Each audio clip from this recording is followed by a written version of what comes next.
নিউটাউনে eco পার্কের কাছে ভয়াবহ অগ্নিকাণ্ড।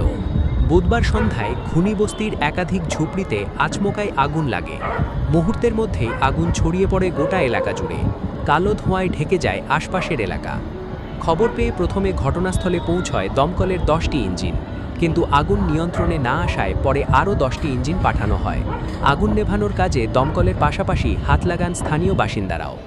বস্তির ভেতরের রাস্তা সরু ও ঘিঞ্জি হওয়ায় দমকলের গাড়ি ঢুকতে সমস্যায় পড়ে, ফলে শুরুতেই আগুন নিয়ন্ত্রণে বেগ পেতে হয় দমকল কর্মীদের।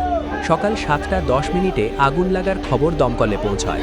তারপর থেকেই টানা চেষ্টা চলছে আগুন নিয়ন্ত্রণে আনার। প্রত্যক্ষদর্শীদের দাবি, আগুন লাগার পর একাধিকবার গ্যাস সিলিন্ডার বিস্ফোরণের শব্দ শোনা যায়। দমকল সূত্রেও সেই সম্ভাবনা উড়িয়ে দেওয়া হচ্ছে না। যদিও এই অগ্নিকাণ্ডে এখনও পর্যন্ত কোনো হতাহতের খবর পাওয়া যায়নি, তবে বিধ্বংসী আগুনে ঝুপড়ি পুড়ে ছাই হয়ে গিয়েছে। প্রবল ঠান্ডার মধ্যেই নিউটাউনের এই বস্তি বহু মানুষ হারালেন মাথার ছাদ। আগুনের সঠিক কারণ জানতে তদন্ত শুরু করেছে দমকল।